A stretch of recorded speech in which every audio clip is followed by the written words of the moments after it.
on September 6th, 1982. The docks in Craig, Alaska were engulfed in a dense fog. And it was perfect weather for a mass murder. 8 bodies. Nobody was ready for this nightmare. It's pretty inconceivable that that could happen in Craig, Alaska. There are no witnesses to the actual crime, and the physical evidence is incomplete. We had a few bones, teeth. There was nothing left of the bodies. It was horrific. It's left the whole fishing community in a state of shock.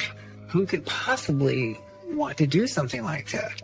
I came to the decision I had to say what I knew. I couldn't believe that he was still alive. We were shocked. How could someone be so close to my family and be a cold-blooded killer?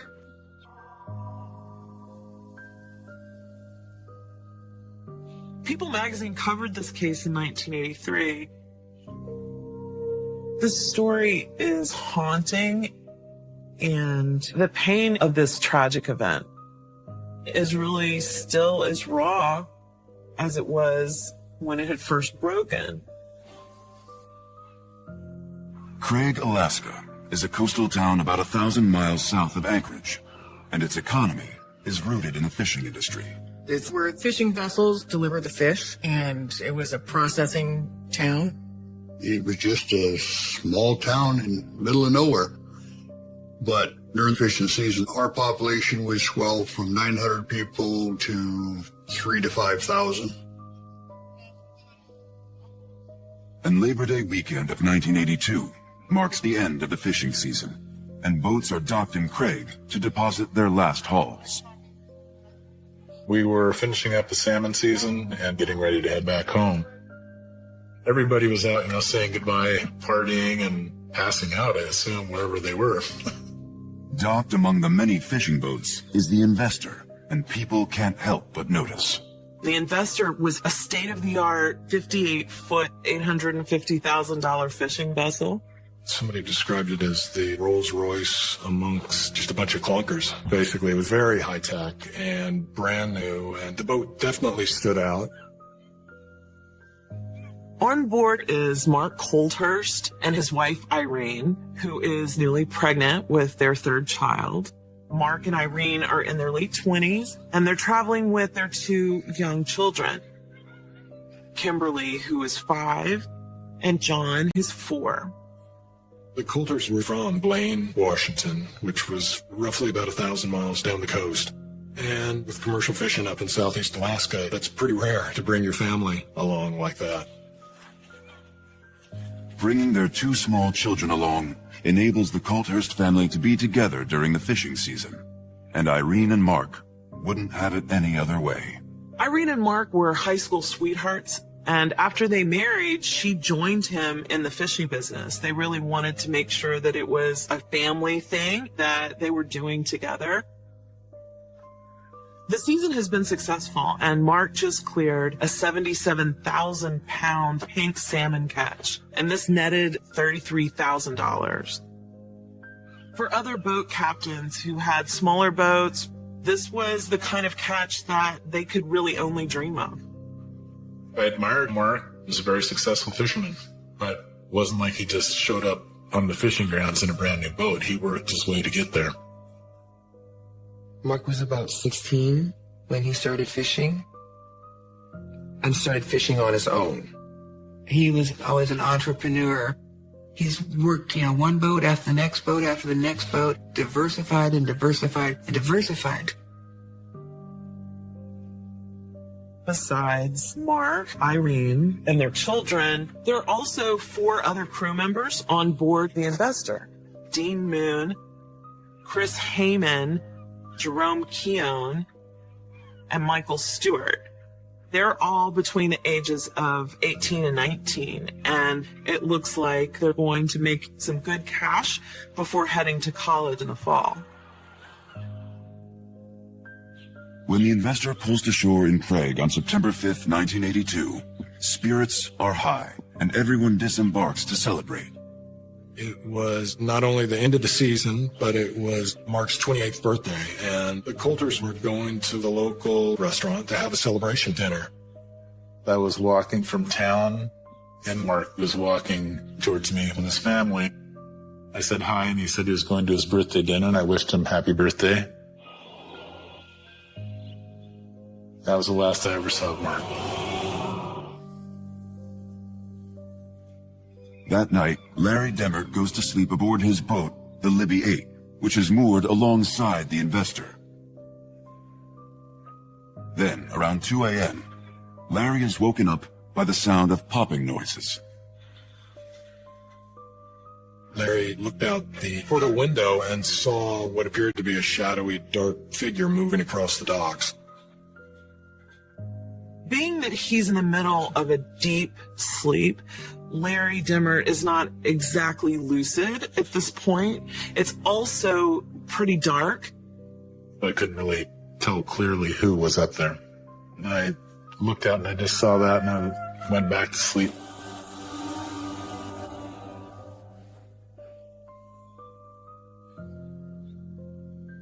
That next morning, a very dense, thick fog started moving in, which basically obscured everything. You couldn't see the boat next to you. That's how thick it was. When the fog lifts, it becomes apparent that the Investor has moved away from the dock. And for the next 24 hours, the Investor drifts in open water. People were intrigued by the fact that this vessel was just sitting out there. There was no movement. It's just very odd. Suddenly, the silence is shattered by explosions. The Investor is on fire, and in minutes, the entire deck is consumed. When the fire alarm went off, I jumped in the skiff and ran out to check on the boat. Flames are shooting 30 feet up in the air. Everyone was very concerned. Locals were out there trying to fight it, but the heat was so intense you couldn't get within 60 feet of it. There was nothing we could do. The fire was too intense. It takes hours for rescue workers to subdue the fire.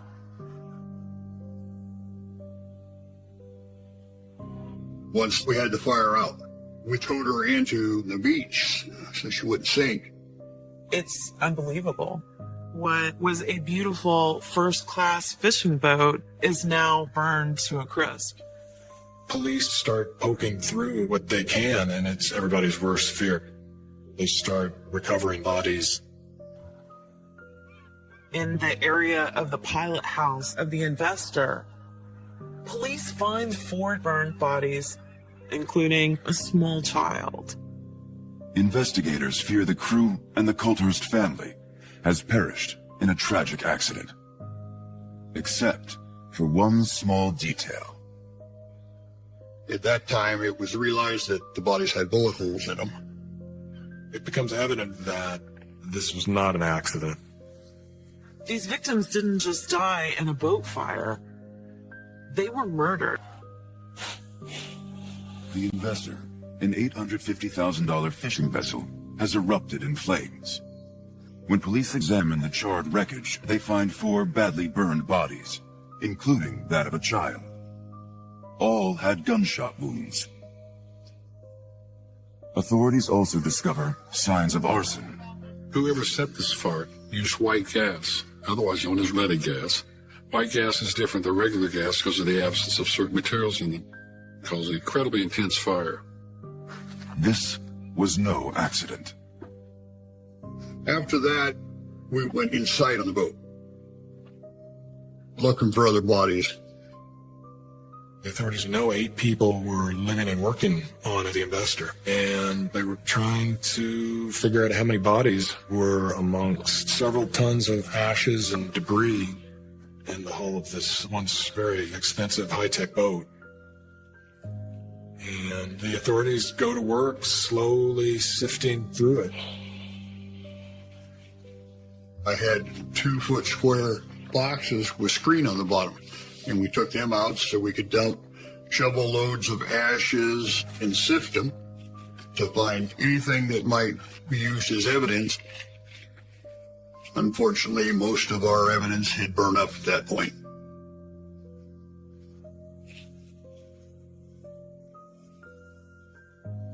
About bit by bit, they're able to find teeth and bone fragments of other victims. It was horrific. After days of collecting evidence, the 4 bodies and the human remains are sent to the coroner for autopsy. During the autopsies, they found that the victims had bullet wounds from a .22 caliber firearm. But that was about it. Nothing pointed to the identity of the individual responsible or individuals responsible for the murders.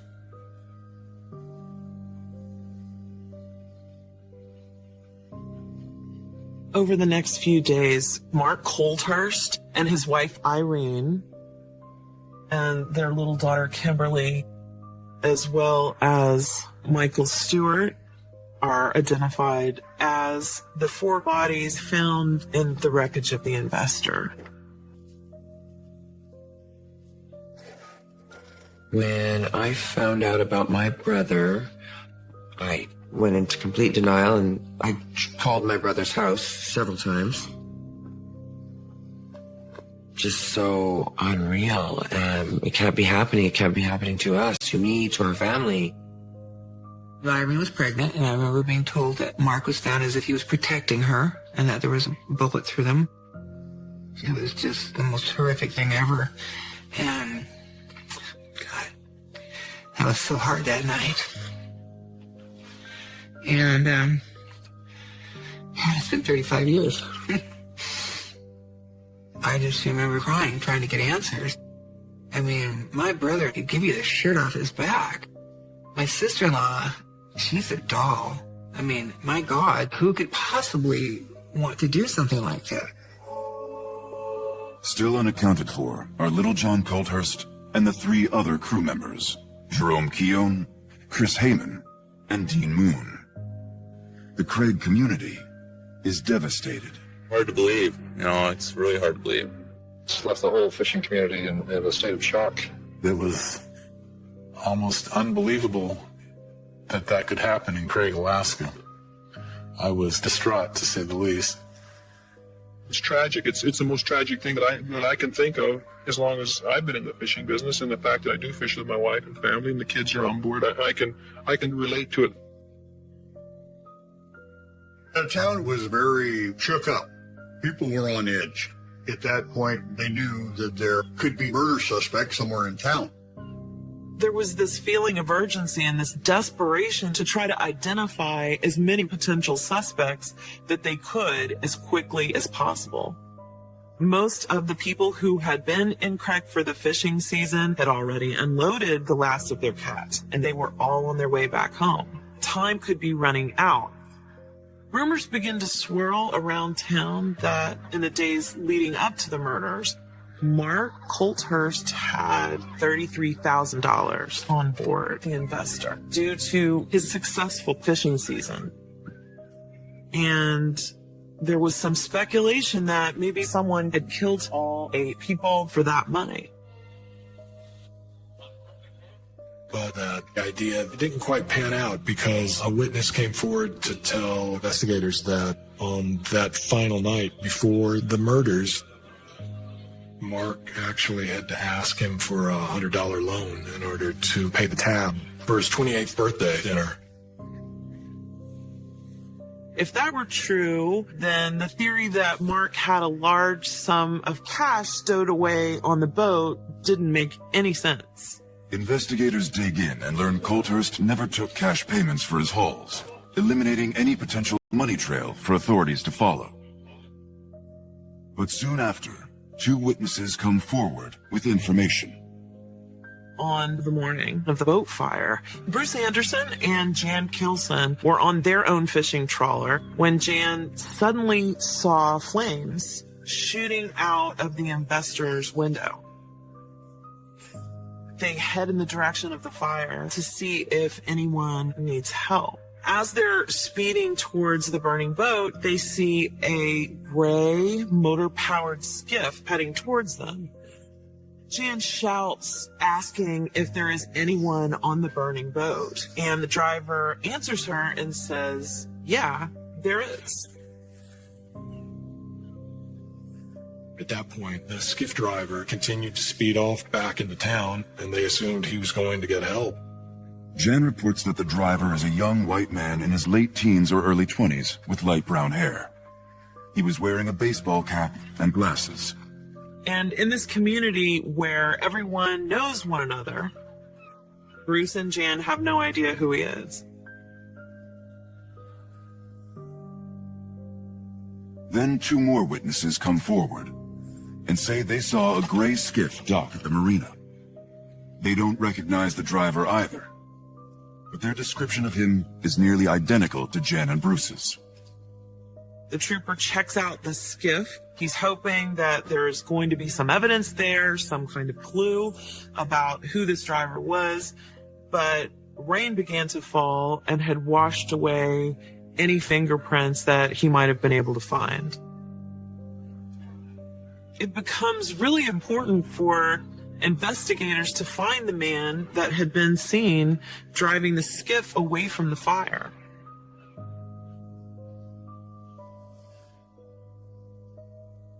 As the days ticked by, the town was slowly emptying out, and police understood that the skiff driver might have slipped through their fingers.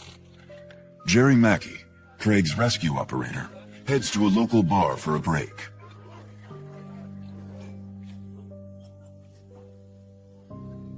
Suddenly, Jerry Mackey notices a man in the bar who fits the description that Bruce and Jan have given of the skiff driver.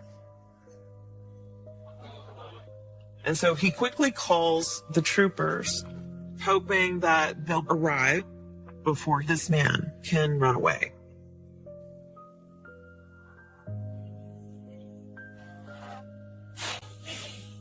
Alaska State Troopers are investigating a mass murder aboard the fishing boat, the Investor.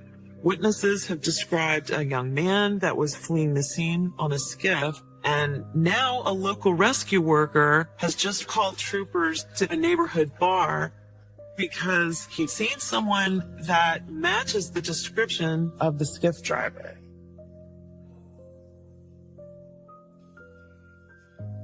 Police locate eyewitnesses Jan Kittleson and Bruce Anderson and bring them to the bar to provide a positive ID.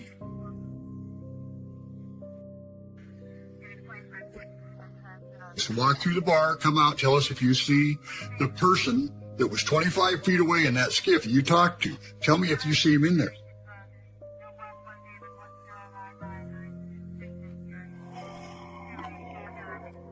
They come out and said no. The police still think there's something going on, and so they bring the individual in question out. Once outside in the light of day, the man shows the officers his driver's ID. His name is John Peel. He's 24 years old, and he's from Washington State. He's wearing a baseball cap, and he tells investigators that he was a deckhand on the Libby 8, which was moored directly adjacent to the Investor on that night. He also said that night he was asleep in the Libby 8. It quickly raised the interest of police that John was so close to the scene of this crime. John Peel explains that he had met Mark a few years ago when Peel dated Lisa Colthurst, Mark's sister. I knew him very well as a person, as a friend, well enough that he was brought into our family, well enough that my brother at some point decided to hire him. John Peel and Mark Olters always had a good relationship. John had fished for Mark on another boat. The summer of the tragedy, John didn't really have serious contact with him.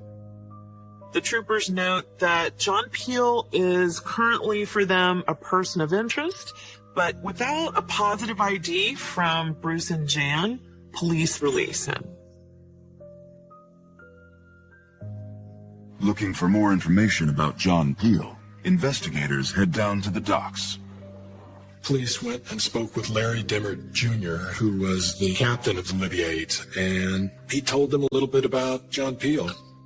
I knew John Peel from when I was about 7 years old. Had been friends for a significant part of my life. He'd been fishing before, so he was experienced, and he was a good worker. And so I hired him as a crew member. The troopers ask him about John Peel's whereabouts on Sunday night, but he's not sure if John Peel was on the boat or not. But Larry tells investigators that he hadn't seen Peel in a couple of days. His mannerisms and such told me that he was not telling us all he knew. I believe that he probably just didn't want to give any information to law enforcement. I smoked dope and drank, and I was a young kid at the time, and, we were always wary of the police. We didn't want to be involved with the police or known as a snitch or anything else. I tried being as truthful as I could, but not knowing what was going on, I was wary of saying anything, really.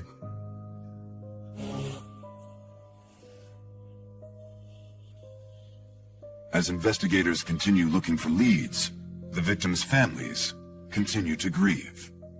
Even though only Mark, his wife Irene, their daughter Kimberly, and crew member Michael Stewart had been identified, nobody doubted that Chris Heyman, Jerome Keown, Dean Moon, and Mark's young son Johnny would eventually be identified, and that they were all victims. And 12 days after the murders, they held a memorial for all 8 people. I just remember sitting up at the front row in a church and being amazed that my dad's arms could reach around us. That he could reach Lisa and I and Mom and get his arms around all of us. And then I had to leave because I started crying so hard. It really put my mom over the edge. My dad, not a real talker, but a wonderful man. He sort of shut down. I mean, it was very hard for my family.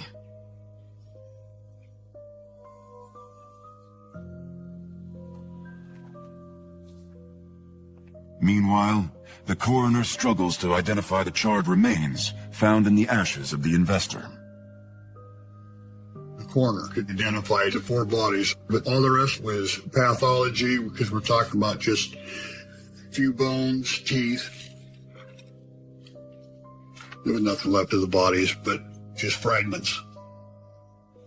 Eventually, using dental records, the coroner identified Chris Heyman and Jerome Keown. That brings the total number of bodies up to 6. But the Colthurst child, 4-year-old John, as well as crew member Dean Moon, are still unaccounted for. Months pass with no new leads, when suddenly, investigators receive a flood of calls. Dean Moon had been seen on the fishing docks in San Francisco. I couldn't believe it. He was still alive. It's been 6 months since the investor had been set aflame, leaving at least 6 people dead, including Mark and Irene Colthurst, their little daughter Kimberly, and 3 crew members. Police are struggling to solve the mass murder when the unthinkable happens. Missing investor crewman Dean Moon is reportedly spotted in San Francisco. Supposedly, Dean Moon was still alive. We thought everybody had died or murdered on the boat. It's kind of surreal. For the first time, police have to wonder if Dean Moon could have been involved in the murders. But what would the motive be? Supposedly they were all friends. Investigators search for Dean Moon and a potential motive for the crime. One team heads to San Francisco, while another visits Dean's family in Blaine, Washington. The investigators are wondering if the family members have heard from Dean.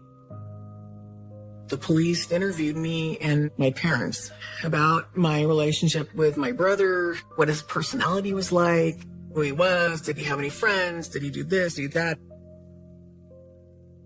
For someone to say that my brother could be responsible for this was truly the most hurtful thing ever.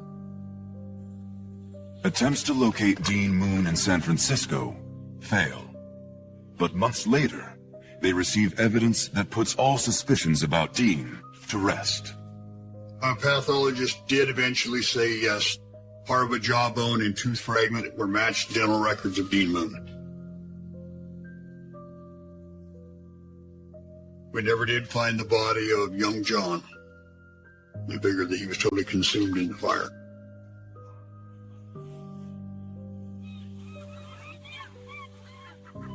It's been 1 year since the investor murders, and the case has gone cold.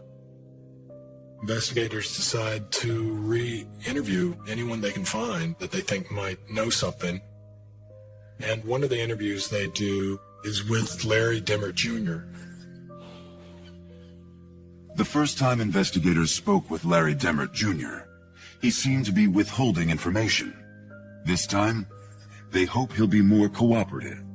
Police find the Libby 8 and talk to Larry Demmert. And it turns out that Larry has some brand new information about the night of the murders. That night, I was coming from my girlfriend's house at the time. I was walking down the dock. It was about 10 o'clock at night. From what I could see, there was people on the Investor that was well lit up. And I saw someone going across the Libby number 8 to the Investor. And it was John Peel. John Peel is the same man spotted in a local bar and interviewed by police. And when interviewed, Peel never mentioned being aboard the Investor the night of the murders. And that's not all Larry remembers. He goes on to say that John had not spent the night on the Libby 8, whereas before, he wasn't sure. I was the only person on the boat that night when I went down and when I woke up in the morning. Larry also tells investigators that there had been guns on board his boat, but that night they were unaccounted for. There were 2 guns. One was a .22 revolver and one was a .22 single-shot rifle. I had them stored, and then I found them a couple days later up top on the wheelhouse when we were getting ready to put the boat away. Investigators asked him to turn over the weapons, and they brought them in. I initially didn't know that it was John. That was the focus of the investigation. And as things progressed, I, came to the decision that I had to say what I knew.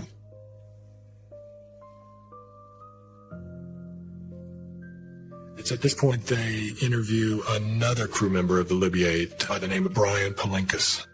He tells them that Peel had brought some of the Investor crew on board the Libby 8. He claimed that Peel had sold some marijuana to Jerome Keown and Dean Moon on Sunday evening before the murders had taken place. And the police and investigators are intrigued. Police bring John Peel in for questioning. John admits that he did sell Dean and Jerome some pot on that day. John also slowly peels back more revelations about how he was dismissed from his service with Mark. John worked with Mark for 2 or 3 years, but John liked to smoke pot. And that was unacceptable if you're going to work for my brother. There's no drugs and alcohol during working hours. Eventually, John Peel was fired because he was being lazy. He wasn't in his work. Mark had grown weary of him showing up either stoned or drunk. There's people that'll tell you Mark was a bit of a jerk to work for because he was a hard worker and he expected them to give as much as he gave. And he was the captain of the ship. There's no doubt about it. The relationship between captain and crewman became so toxic that when fired, John was also barred from coming onto Mark's boat. To bar somebody from coming on your boat is pretty significant. And there was very hard feelings on John's part Now that the investigators have identified a possible motive, they hope ballistic testing on Larry Demert's guns will provide concrete evidence tying John Peel to the murders. They tested the firearms, but the findings were inconclusive. Without more evidence, investigators release John Peel. But they refuse to give up on the case or their prime suspect.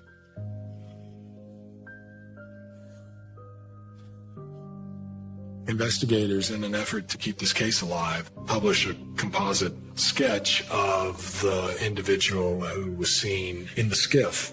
The chief investigator has told the families that he won't retire until the case is solved.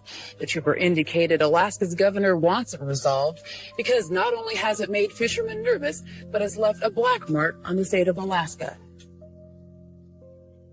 After the media got wind of this story, very, very quickly, a young man comes forward and tells investigators that the day of the murders, he had seen the skiff pull up to the docks.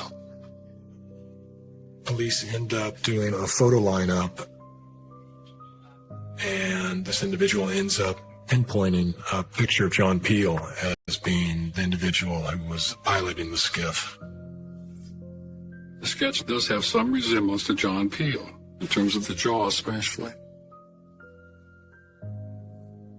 Alaska State Troopers have been looking at Peel for quite a few months. When they felt they had enough evidence, an arrest warrant was issued, and Peel was taken into custody without incident. Finally, on September 10th, 1984, a full 2 years after the murders, John Peel is arrested and charged with 8 counts of murder. But can prosecutors prove a case that's largely based on eyewitness testimony?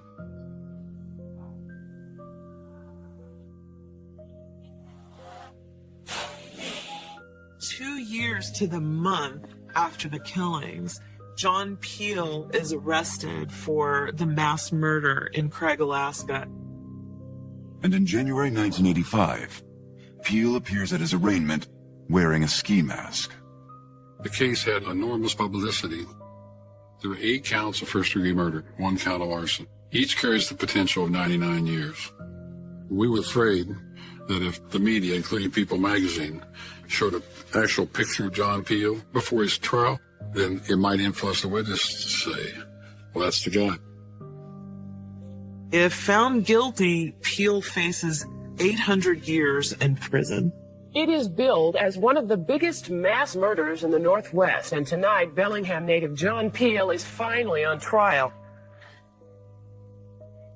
Once the trial starts, the prosecution argues that the motive is revenge based on the crumbled relationship between Mark Coulthurst and John Peel, beginning from when John Peel was drunk and stoned on the job and Mark had to fire him. Their basic theory was that John Peel was supposedly mad at Mark Coulthurst because he wouldn't let him fish on the Investor. John wasn't mad at Mark. Even if he was mad at Mark, he don't just go kill 8 people over that. The state's key witness is his former captain, Larry Demert. I testified about where the location of John Peel was, what my relationship was with him, what I saw the night coming down the dock on the boat. Once again, Larry Demert Jr. reveals new details about the night of the murders. Then he remembered all this stuff. He remembered hearing a woman scream, seeing John Peel on the dock with what appeared to be a rifle in his hand. He was so scared that he locked himself in his stateroom. When questioned about why he had withheld this information for so long, Larry defends himself. Unless you've actually been there and trying to remember every little detail of what you did on a given night when you weren't trying to remember every little detail at the time it was going on, that nobody would have the ability to do that. But I was not trying to lie. I was trying to be as honest as I could. Larry's new revelations provide the defense with an opportunity to question his credibility on the witness stand. They pretty much busted him on the stand in front of the jury. When Larry Demert admitted that he was addicted to Valium, and that he'd been using Valium to excess.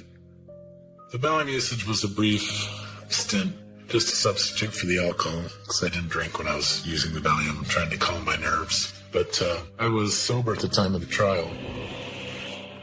Since the start of this trial last January, defense attorneys have attempted to discredit a case which prosecutors concede is largely circumstantial. There are no witnesses to the actual crime, and the physical evidence is incomplete. Because of the state's lack of hard evidence, the defense quickly cast doubt on each of the witnesses' testimonies. And it was easy to do because of the passage of time and just the foggy nature of the individual's memories from that given moment in time. At the end of July 1986, the jury can't reach a conclusion, and the result is a hung jury. Nothing could be proven. They couldn't prove John Peel was guilty. They couldn't prove he was innocent. They didn't have evidence to prove anything. We were horribly disappointed, because everything that we were told pointed to John Peel. But the state doesn't give up, and in 1988, John Peel is on trial again. This time, the prosecution has two new star witnesses. Two brothers that John had gone fishing with up near Kodiak, Alaska, claimed that John had confessed that he was responsible for the killings. And once again, John's attorney attacks the credibility of the witnesses. In exchange for his testimony against John, Samuelson came up with this story, and the prosecution let him plead to a misdemeanor for another case. And it was a mistake. And it was incredibly hard for a prosecutor to try and overcome. After 3 months of testimony, the jury takes 4 days to deliberate. In the end, they decide that there just isn't enough hard evidence to convict John Peel.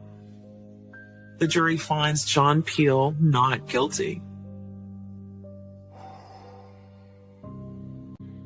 There's all kinds of theories about what could have happened, but I know for one thing that John Peel's innocent, and I'm not wrong.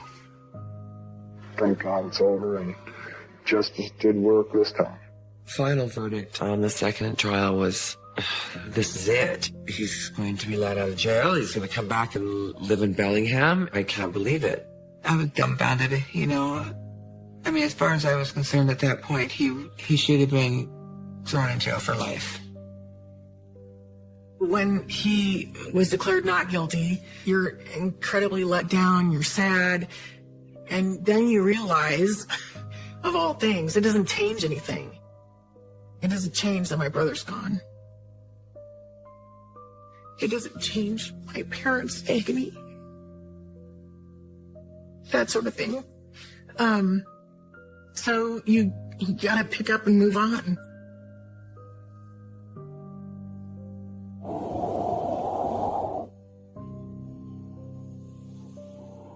With no one ever held accountable for the murder of their brother and his family, Lisa and Lori are still haunted by their deaths. In 2016, they look for closure by speaking to John Peel himself. I said to John, I feel very strongly that you have information that you're not giving me, and that in some way you were involved. He looked me straight in the eye. He said, I did not do it. I said, okay, John, so who did you think murdered them? And he said to me, I don't have anybody I could think of. Right then and there, I was like, no. Maybe he didn't pull the trigger, but I think he had a very big part in it. I left it with John that if he ever can come up with something to tell me, to please let me know. And again, John, I'm waiting for you to come up with information. There's so much pain and frustration that no one has been brought to justice. And because the case is considered tried and closed, it seems the only way it can be solved is if there is a confession.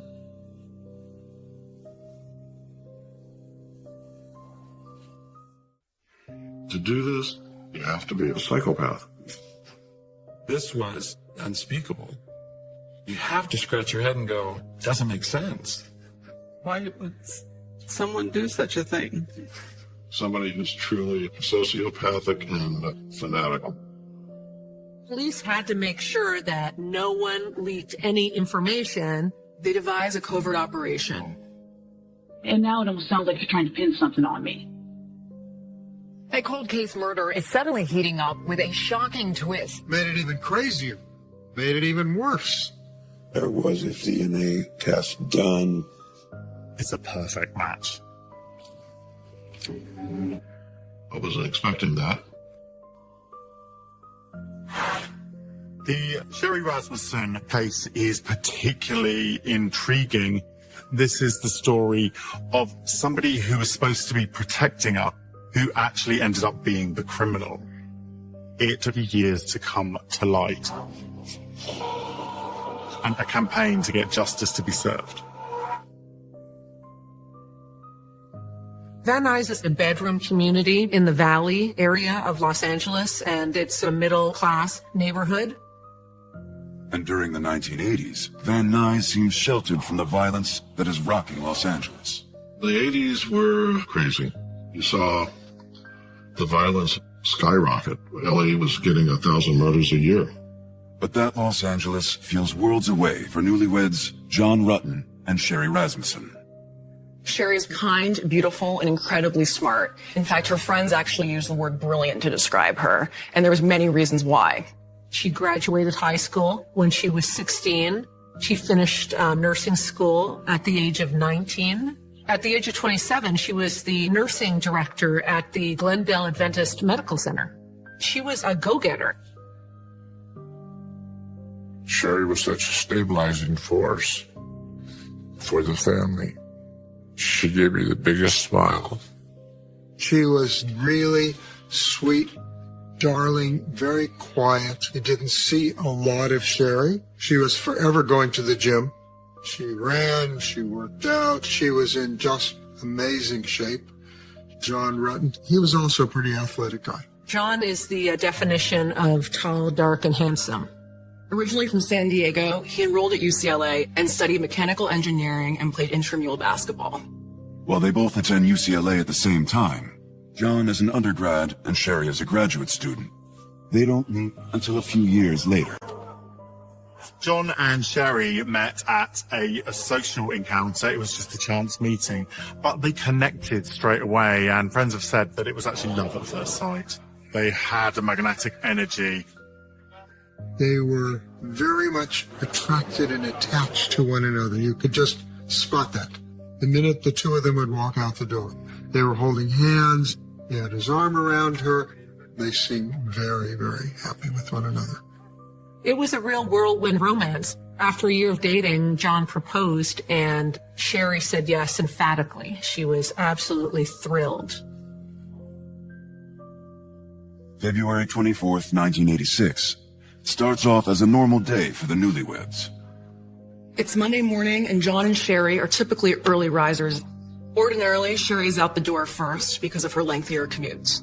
But today, she makes a move that's a little out of character. Sherry Rasmussen worked every day. And this particular day, she called in sick at 7 o'clock in the morning. That day, Sherry had to oversee HR courses for nurses. She didn't see much value in them. So she decided she was going to play hooky. So she actually told John that she was going to call in sick that day. She never neglected her duties, so it was a surprise that she would call in sick. John leaves for work at 7:20, with Sherry still in bed. John called her a number of times during the day, but wasn't able to get a hold of her. He just presumes that she must have gone to work. Later in the day, he calls Sherry's work and speaks to the secretary, who hasn't heard from Sherry all day, which he does think is odd.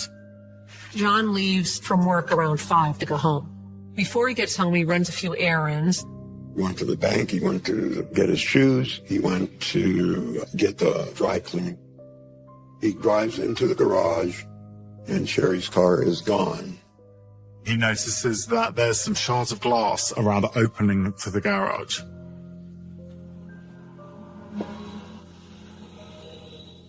He walks up the steps to go into the condo. And on the wall, there's a bloody handprint. As soon as John opens the door, his worst fears become reality. He walks in and he sees the stacked stereo equipment. Right after that, he sees Sherry's body on the floor.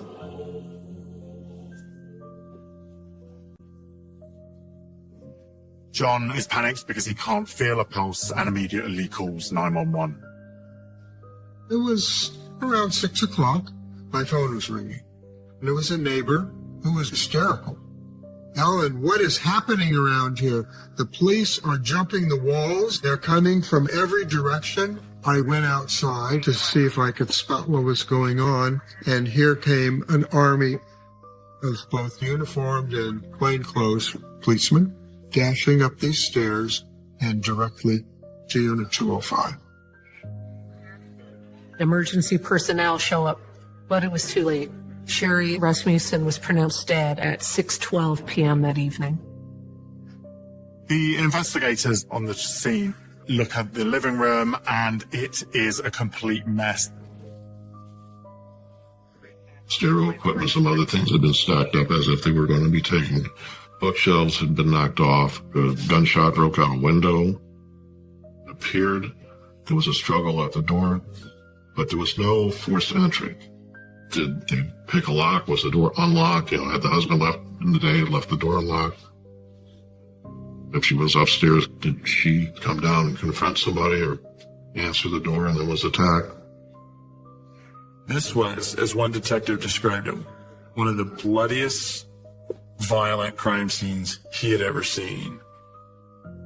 Sherry Rasmussen put up one heck of a fight. There were blood smears on the wall. There was a broken fingernail at the door. Somebody clubbed her from behind with a plaster statue and then stood over her and shot her in the chest.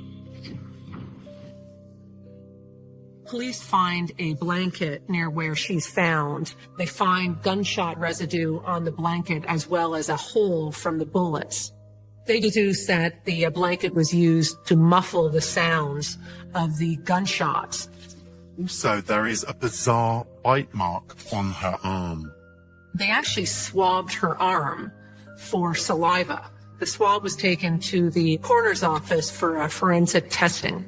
It was just a horrible case to me. She's murdered in her condominium, attacked during the daytime. Her husband was away at the time. With the investigation in full swing, detectives turned to the person who called 911, Sherry's husband, John.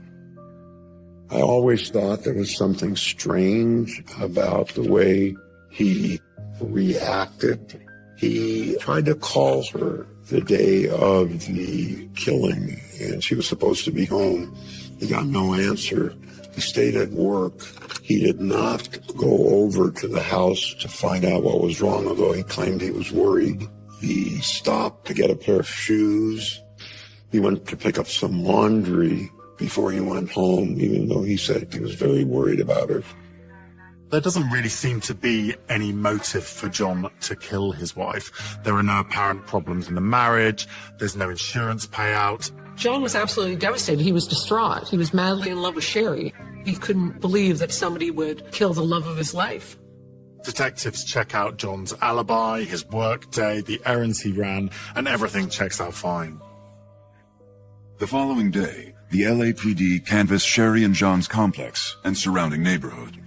They want to talk to all of Sherry's neighbors. They want to find out whether anything suspicious happened during the days before Sherry's murder. Eventually, the cops find a neighbor who tells them something which is the best piece of information they have to this point. The neighbor says that two gardeners working in the complex came by earlier and dropped off a purse they found outside. Inside the purse is Sherry's wallet and driver's license. Could Sherry have walked into the scene of a burglary?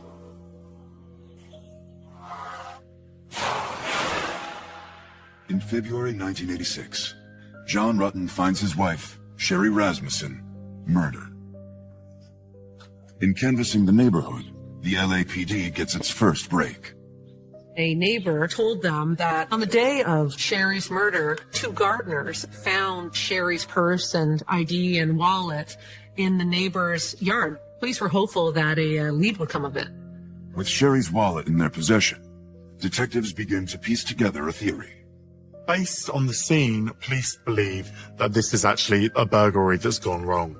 It was a reasonable theory for the original detectives that burglars broke in, and she confronted them. The stereo equipment and other electronic equipment was stacked near the door. Another thing that was missing was her marriage license and Sherry's BMW. The police theorize that she must have come in when the burglars were ransacking the place. When she does, the burglars panic and shoot her twice before shooting her one last time at point-blank range.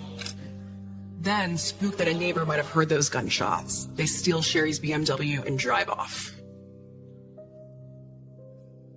Now, the police have the difficult task of having to tell her parents, Nels and Loretta, about the news of their daughter's death. Detectives call the couple in Tucson, Arizona. They were just absolutely distraught. Sherry was their crown jewel. Beautiful, successful, and smart. They tell them that they believe it was a burglary gone bad. Police tell the Rasmussens they're doing everything they can to find Sherry's killer. Then, a few weeks later, the homicide unit gets another break in the case.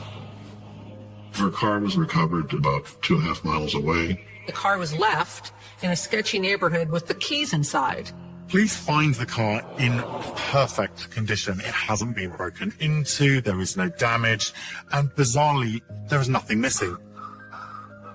Sherry drove a BMW. You would have thought that the burglars would have tried to steal something of value inside the car, like a stereo system, or strip the car. Police mine the car for clues. There were no fingerprints, no swabs that produced any type of evidence, no hairs, no blood, nothing. But police haven't given up. They know her killer is out there and will make a mistake soon. Police catch a break a couple months later. Rasmussen tangled with a gunman. She was shot and killed. Then 6 weeks later, just 3 blocks from here, another burglary. In a nearby condo, there was a break-in by a couple of burglars that had a very similar and unique MO. Lisa Ravali is asleep in her home. She has a knock on the door. She goes down and she looks, and there's a man who she doesn't recognize standing at her door. She decides to ignore the door and goes back to bed. Lisa goes about her day and forgets about the strange knock. She heads out for lunch and returns an hour later. As she's turning the key to open the front door, she notices that it's actually been forced open. As Lisa pushes her door open, she sees a man standing in her hallway, stealing her stereo equipment. And then from upstairs, another burglar comes and pulls a gun on her, and she screams and runs from the house. The proximity of the 2 crimes is very close. They took place in the middle of the day, and both used a revolver. What's even more mysterious is that the stereo equipment was placed in the same location in both homes. Investigators believe these men killed Rasmussen and would have killed the second woman had she not gotten away. The suspects may be illegal aliens. The fact that there was an apparent attempted robbery right down a couple blocks away, to me, reinforced the fact that, wow, they were probably Sherry's murderers. Panic spreads throughout the neighborhood as they think there could be a killer on the loose. Nobody is walking around alone. There is a real fear that they could be next. $10,000 reward is being offered tonight for the capture and conviction of 2 brutal burglars working the San Fernando Valley.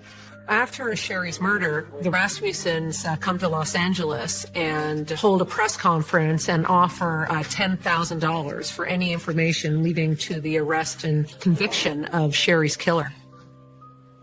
But as the case drags into summer, police have no luck finding the two men who burglarized Lisa Rivoli. The only real lead into Sherry's murder just evaporates. The police have no leads. No gun, no fingerprints. If we're going to solve something, we would like the first 48 hours, or at least we'll have somebody identified. If you haven't solved it within the 60 days, it's probably not going to be solved. After another year passes and no breaks in the case, Sherry's dad, Nels, decides to write a letter to the LAPD chief. Sherry's dad, in the back of his head, he had this thought, something about John's ex-girlfriend. Sherry's father actually suggests to the chief of police that they start investigating an ex-girlfriend of John's. Unfortunately, Nels receives no reply from the chief of police.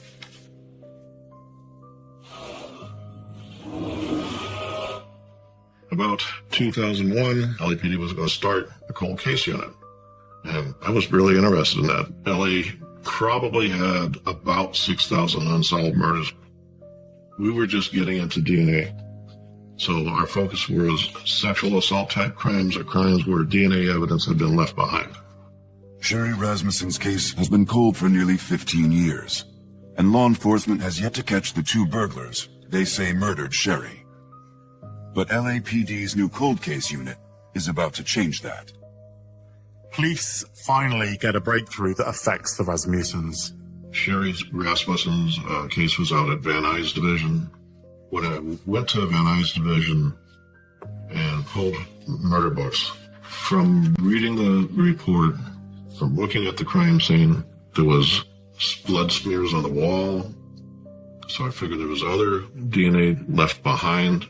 Cliff Shepard is combing through the files and then notices the detail about the bite mark that was left on Sherry's body. The autopsy indicated that the victim had a bite under her arm, and they had swabbed that bite. When I looked at the evidence that was booked, that swab was not booked into police custody.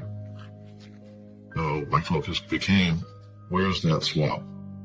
It couldn't be found. Nobody knew where it was. After searching the entire coroner's office, the swab is finally found, still sitting in the evidence room. A criminalist types the swab and obtains a DNA profile. Cliff Shepard finds something astonishing. No longer does he believe that it's two Latino men.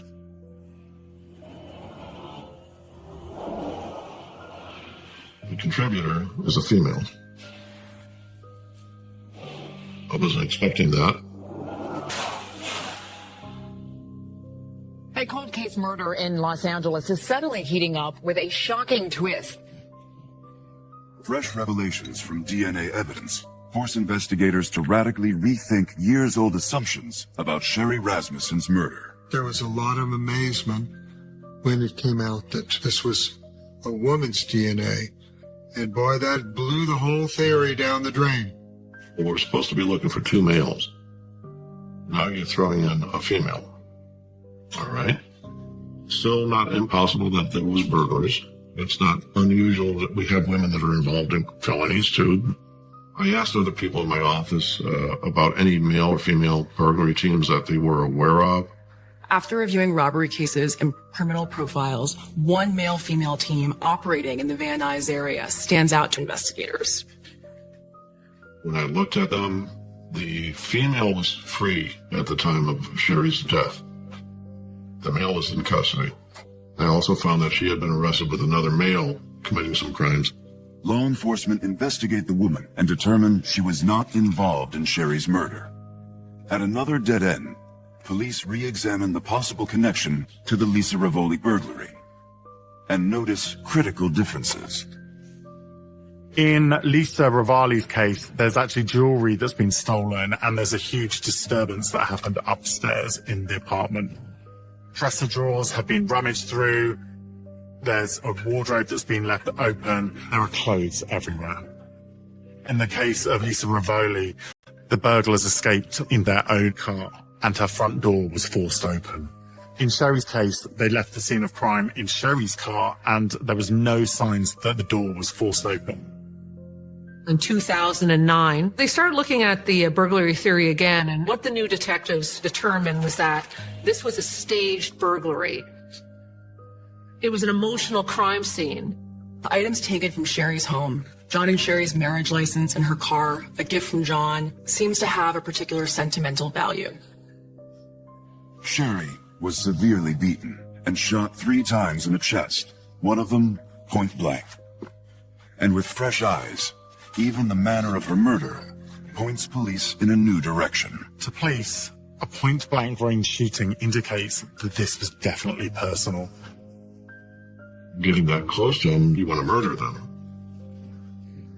And make sure you did. After re-evaluating all the original evidence, police formulate a new theory. They believed that the killer had come into the house and fired 2 shots at Sherry and missed and shattered a sliding door window. Sherry tries to escape and run down the stairs, but the intruder follows her. A struggle ensues.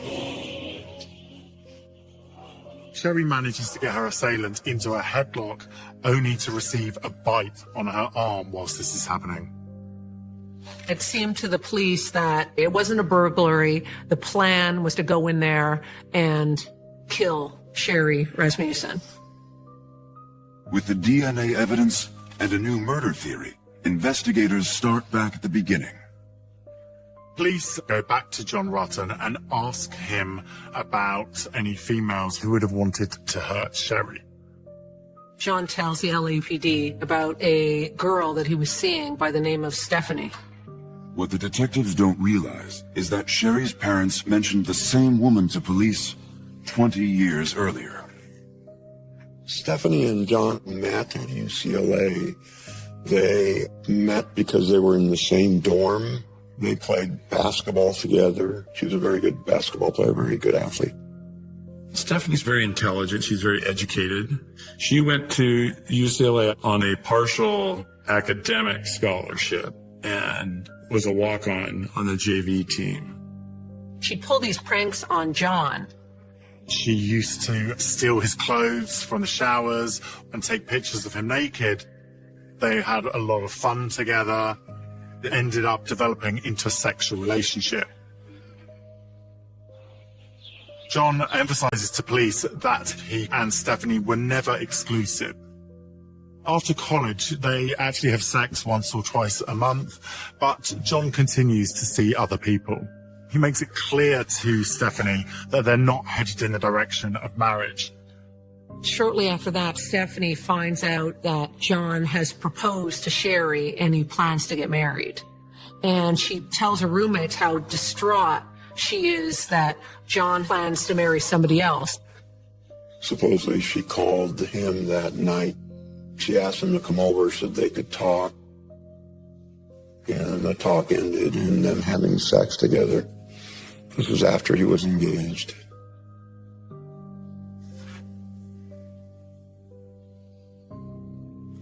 When investigators let John know they need to contact Stephanie, he drops a bombshell on them. John tells them Stephanie is a police officer. Stephanie is a detective with the LAPD.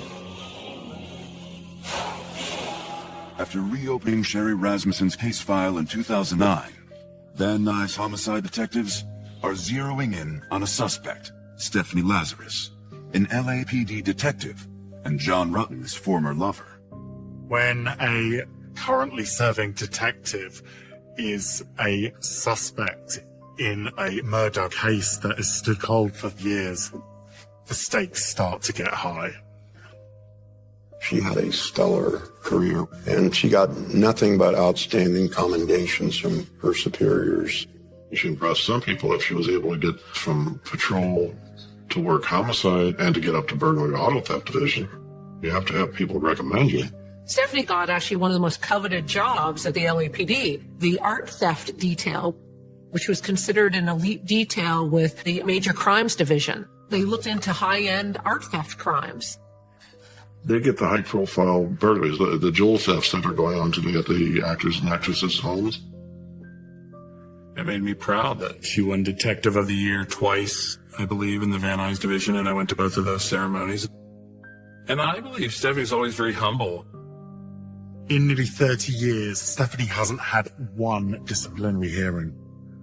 This is almost unheard of. Stephanie married a fellow police officer in 1996. And years later, the couple adopted a baby. Stephanie becoming a mother, she was just elated. She loved every aspect of it. By all accounts, she's actually a really great person. It's really difficult for detectives to actually perceive that she could be capable of cold-blooded murder. I mean, it's hard to comprehend this when you knew Stephanie and knew her character, and so it was just bizarre. But as detectives continue to dig deeper, other troubling details begin to fall uncomfortably into place. In the mid-80s, detectives carried a .38 caliber handgun as their backup. This is the same caliber weapon that Sherry Rasmussen was murdered with. The detectives that were assigned found out Lazarus had a gun. It's a .38 caliber. And my understanding was the bullet that was recovered from the victim's body was of the same type that we used at that time. While looking at the California gun registry, the investigators find that Lazarus had reported her gun missing 13 days after the murder of Sherry Rasmussen. She had said somebody had broken into her car and stolen the gun. But we don't have a bullet fired from it, so we can't say it was that gun. And I imagine this at the bottom of the ocean somewhere. With the red flags impossible to ignore, the LAPD turns to the people who tried to tell them about Lazarus from the beginning. It's been 15 years since Nels has heard from the LAPD at all. He's completely shocked to hear from them.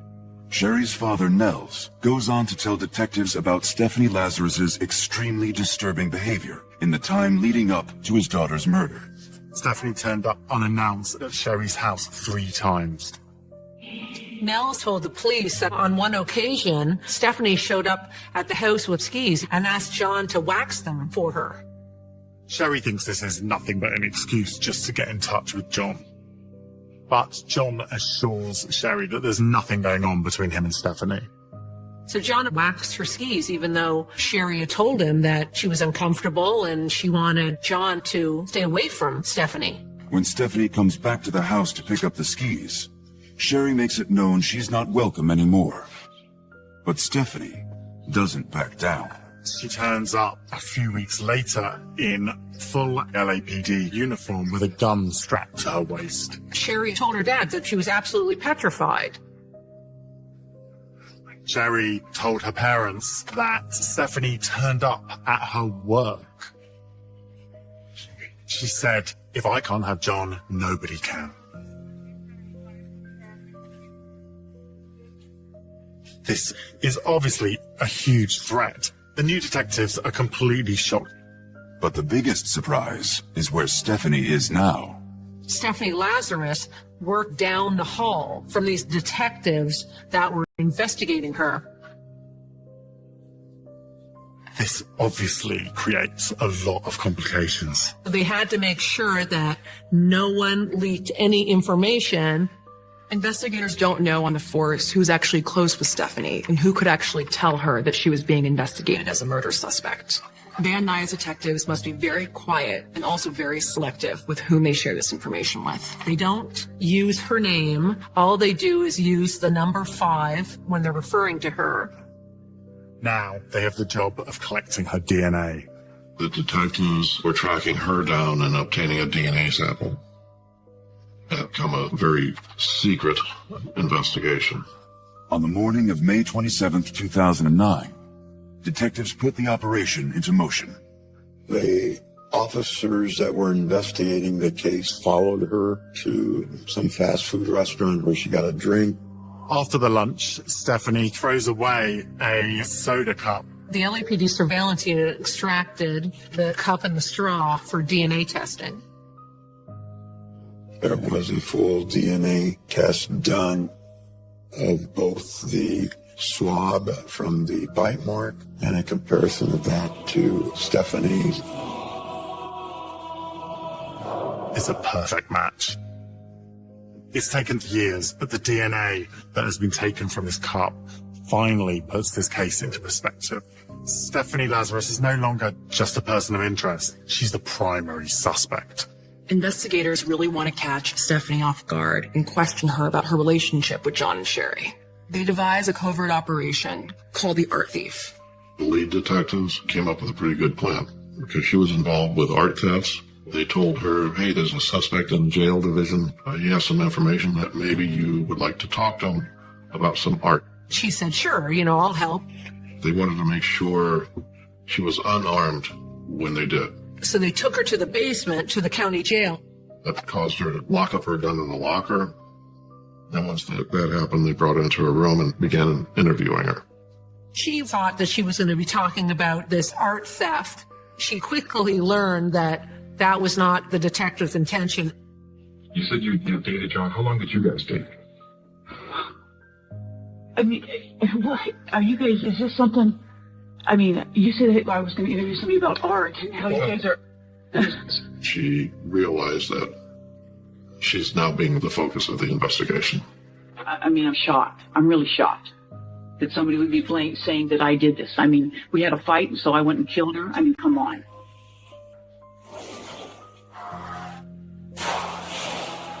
In 2009, the LAPD has a suspect within reach for the cold case murder of Sherry Rasmussen. And it's one of their own, decorated LAPD detective, Stephanie Lazarus. Investigators have lured Lazarus into an interview, hoping that she will give incriminating information. What is the relationship between you and John? It was kind of a weird relationship. I mean, we dated. I can't say that he was my boyfriend. I don't know that he would consider me his girlfriend. And while Lazarus answers questions about her past, a separate team of detectives descends on her house. Teams had gone out to the house with a search warrant. And once you guys split, were you guys still friends or kind of, I mean, is it friendly, not friendly? No, I don't think it was not friendly. I mean, we were friendly. They actually find a number of photos of John, as well as a diary where there is numerous entries around the time that she and John broke up. I really can't remember if I did anything else work-wise. I did visit John Rudden, but his girlfriend was over. Back in the interrogation, detectives ask Lazarus if she knew Sherry Rasmussen. Do you remember her name or anything, or what she did for a living, or where she worked, or anything about her? Well, I'm going to say I think she was a nurse. Man, I can't even remember how he said he met her. I mean, it's been so long ago. We're trying to figure out what happened, Stephanie. I'm thinking back now. You guys are bringing up all these whole memories. No, it kind of dusts off the confidence. I mean, geez. I may have talked to her once or twice. At a hospital? Or more. In the diaries, they find entries where Stephanie describes herself as an emotional wreck after finding out about the engagement of John and Sherry. I find out that John is getting married. I was very depressed. This is very bad. My concentration was -10. If you guys are claiming that I'm a suspect, then, I got a problem with that. Okay. Now you're accusing me of this? Is that what you're saying? And you don't recall ever going into her house and having words and physically, No. If we asked you for a DNA swab, would you be willing to give us one? And now it almost sounds like you're trying to pin something on me. No. Now I got that sense. Well, what it gets to on these cases, and you know it as well as I do. Our job is to identify and eliminate suspects. I can't believe this. And they present her with their trump card, the DNA matching the bite mark. Right now, from looking at the evidence, it's possible we may have some DNA at the location. You guys have to do your job, and I guess I'm going to have to contact somebody. So. That's fair. I mean, because I know how this stuff works. And so she gets up to go out, and the moment she steps out of the interrogation room, they arrest her. Lazarus is in a complete state of shock. This is finally the checkmate moment for the detectives. She's been holding the secret for years, and now it's finally being exposed. Stephanie, you have the right to remain silent. Do you understand? Yes. I received a phone call from her husband, and he told me, hey, Stephen, Stephanie just got arrested for murder. And I said, oh, cool. Stephanie just arrested somebody for a murder crime. That's cool. He said, no, she got arrested for murder from 20 some years ago. And it just didn't comprehend. After years of waiting for their daughter's killer to be brought to justice, the Rasmussens, finally, they get the call that they've been waiting for. They feel that the end is finally in sight. Detective Stephanie Lazarus is a woman who can keep a secret, show no emotion, and in an orange prison jumpsuit, a woman of few words. Not guilty, Your Honor. Stephanie goes on trial in 2012. The motive for the killing, according to the prosecution, was that Stephanie and John Rutten had been lovers in college at UCLA, and that when she found out that he was engaged, she was so obsessed with him that she killed Ms. Rasmussen. They theorize Lazarus used her police training to put the detectives off by altering the scene of the crime to look like a burglary. This explains why they found the stereo equipment stacked neatly in the living room. But the smoking gun evidence the prosecution uses to nail the case is the fact that Stephanie Lazarus's DNA was present on the bite on Sherry Rasmussen's arm. In all, the trial lasts 5 weeks. However, the jury needs just 2 hours to reach a decision. We, the jury, in a non-time action, find the defendant, Stephanie Irene Lazarus, guilty of the crime of murder of Sherry Rasmussen. She was sentenced to 27 years to life in prison. The fact that she was a cop right here from the Van Nuys Police Department made it even crazier, made it even worse, made it even more shocking. Not every cop is necessarily a wonderful sweetheart of a person, but I don't think we think in terms of cops being murderers. We've got cops that do some really stupid things, screw up their lives and get themselves involved in drugs and that. Now you've got some cops involved in murder? Really? You have some psychological issues to be a person like that. It's good that the family members finally have found the justice in this case. It was a long time coming. It was good that the LAPD had done the right thing, and even though how difficult it was to go after a detective, they did. They got justice for that family. The fact that Sherry's death occurred because she met and married me brings me to my knees. I do not know, and here I will never know, how to cope with this appalling fact. I have resigned myself to praying for some measure of peace and trying to endure the daydreams about a world where Sherry is still with us. It's very surreal. I mean, I almost don't remember how I felt because it was just, you were numb, you know, it was numbing and terrible. I've said, if Stephanie did this, I'm okay saying publicly or to her, if you did this, you're guilty and you're where you should be.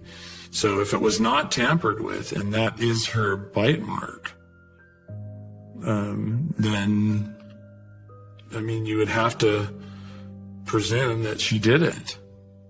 The one silver lining in this case, ironically, is that if police had investigated this properly in 1986 and Stephanie was a suspect, she may have got away with it. In 1986, they really had no hard evidence linking Stephanie Lazarus to the murder. It wasn't until technology finally caught up with them that they could bring Stephanie Lazarus to justice.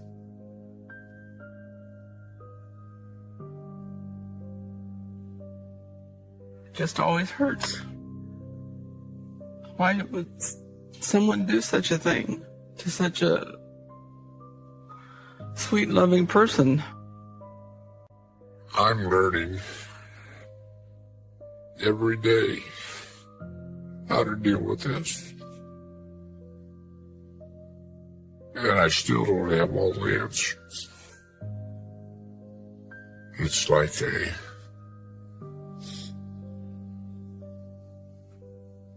Take a dog that's lost a leg. They get by, but they're forever changed.